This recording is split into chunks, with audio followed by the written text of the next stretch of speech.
Hey guys, Professor Mike here, and today we're going to be breaking down Huberman's Long podcast. I'm joined with my friend Tanya here, and she is a PA, a physician assistant that works in the emergency room. So we're going to be talking and breaking down everything you need to know about this podcast. All right, so we're going to be breaking down timestamps for what we feel is most important from this video. So the first part of the video explores the role of dopamine in motivation, satisfaction, addiction, and influences mood as well as drive.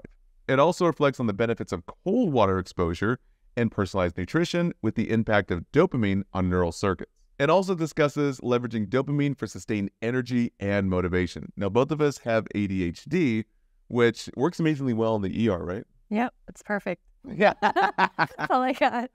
Yep, it's perfect. Okay. Yeah, we're good. So as you guys know, everything's a dopamine release, right? Every time you scroll on Instagram or mindlessly scroll on TikTok, the doom scrolling, you're literally just hitting a dopamine response. Or whether you're looking at porn or whether you're eating Food, sugar, yes, all the things. all the things is just hitting a dopamine response. All right, so we're skipping ahead to the timing of 22 and 32 seconds here. So right here, I'm just going to let it play, and let's see what Dr. Huberman has to say.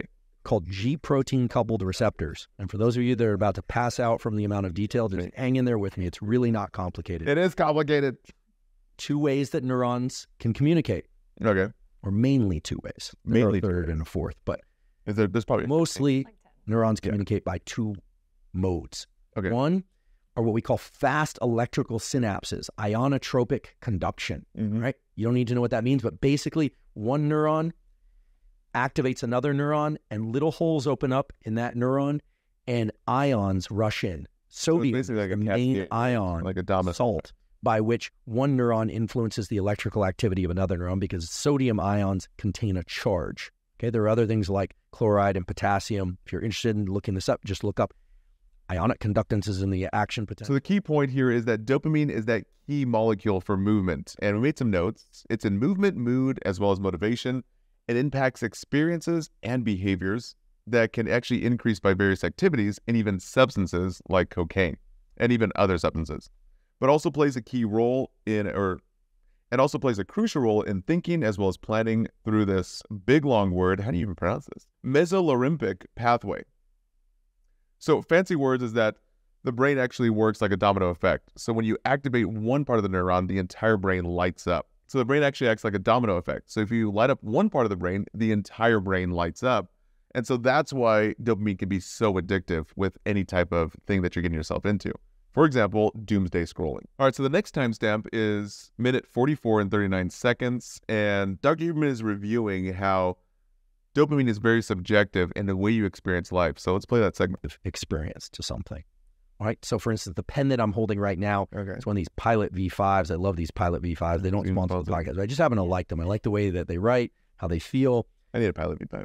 If I spent enough time thinking about it or talking about it, I could probably get a dopamine increase just talking about this I don't Pilot have V5. dopamine. And that's not because I have the propensity to release dopamine easily. It's that as we start to engage with something more and more, and what we say about it and what we encourage ourselves to think about it has a profound impact on its rewarding or non-rewarding properties. Now, it's not simply the case that you can lie to yourself and you can tell yourself, I love something, and when you don't really love it, and it will increase dopamine.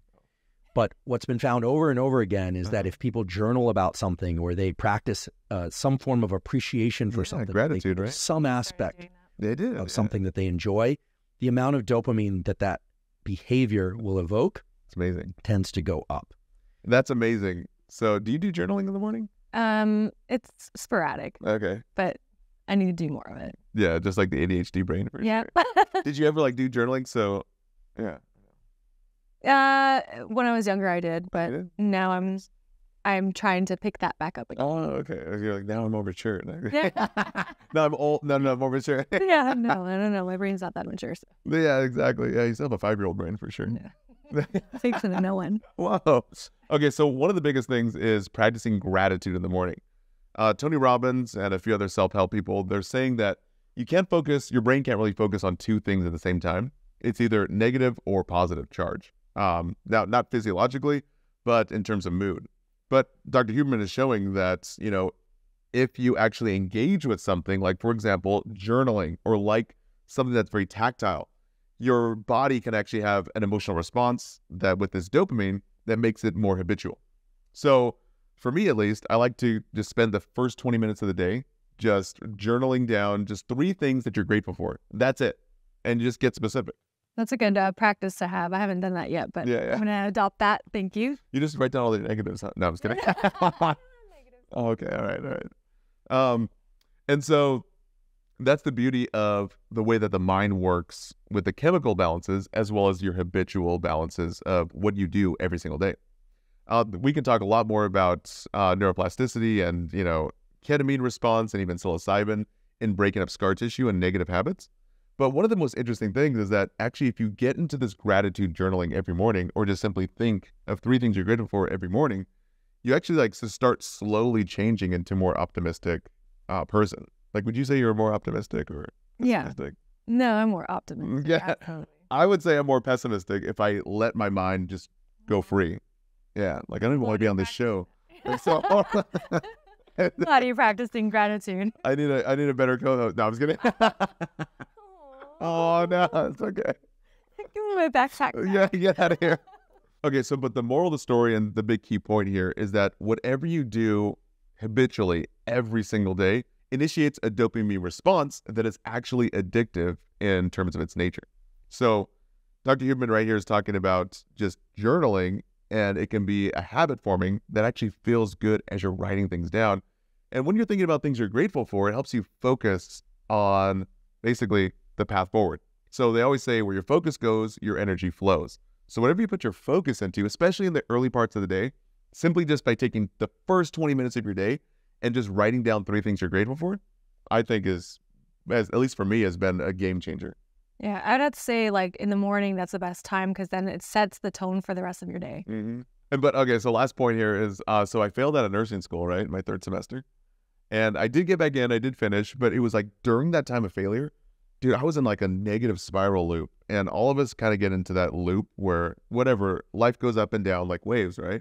So if you ever find yourself in a negative loop, what I did personally is just put a note card near my bed.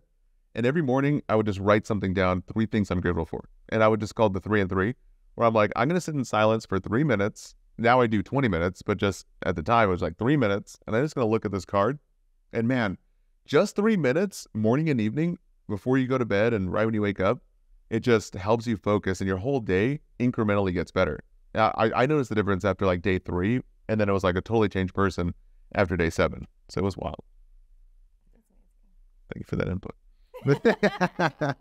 All right, so let's play the next segment of the video. So for people that hate exercise, you can think about some aspect of exercise that you really enjoy. However, I will caution you against saying to yourself, I hate exercise, or I hate studying, or I hate this person, but I love the reward I give myself after. Later, we're going to talk about how rewards given afterward actually make the situation worse.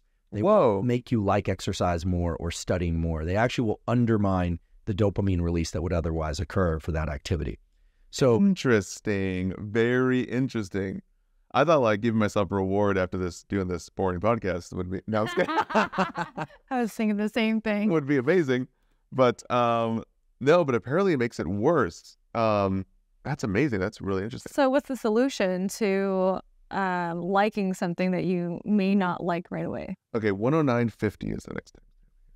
And we can take this back to our evolutionary adaptive scenario where you are out there looking for water, looking for food. Not every trail, not every pursuit, not every hunch about where the animals will be, where the food will be, where the berries will be. Not every single one of those played out. Okay. All right, so the next timestamp, we're diving in deeper into this concept of delayed reward, right? So we're going over to 1 hour, 9 minutes, and 50 seconds. And right here, Dr. Huberman is really conceptualizing that our ancestors, when we were hunters and gatherers, right, we're looking for the reward. We're looking for that end goal. But not every single time you're looking for something does it pan out, right? The berries could have been rotten, or you could have, the elk could have just ran off. And not everything is tied to a positive outcome.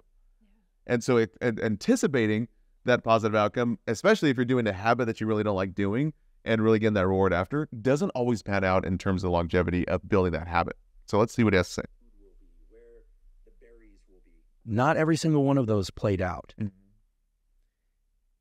There's something called dopamine reward prediction error. When we expect something to happen, we are highly motivated to pursue it. Okay. If it happens, great. We get the reward. The reward comes in various chemical forms, including dopamine. And we are more likely to engage in that behavior again. Yeah, serotonin, the catecholamines that just flood the brain. The basis of casino gambling. This is how they keep you going back again and again and again, even though on average, the house really does win. Yep. Did you find that with Sephora and going to Target? Okay, Daddy, watch out. Any number of different pleasureful activities. If you're not a gambler and that doesn't appeal to you, I have to imagine there's something that appeals to you, something that you do repeatedly because you enjoy it. And almost inevitably, it's because there's an intermittent schedule. There's a intermittent schedule by which dopamine sometimes arrives, sometimes a little bit, sometimes a lot, sometimes a medium amount. Okay? That intermittent reinforcement schedule is actually the best schedule to export to other activities. How do you do that? Well, first of all, if you are engaged in activities, school, sport, relationship, etc., where you experience a win, you should be very careful about allowing yourself to experience huge peaks in dopamine unless you're willing to suffer the crash that follows. Whoa. And waiting a period of time for it to come back up. That's the weirdest part, right? It's everyone always wants to chase the high, right? Right. And it's like after you graduate or a new relationship. I think that's why rom-coms and Hallmark like always chase like the newness and like the cuteness, right? It's exciting. Yeah, it's exciting. Yeah. And then once I would love to see like a Hallmark or rom-com movie like marched out 10 years or 20 years. And it's like, how are we doing now? You know?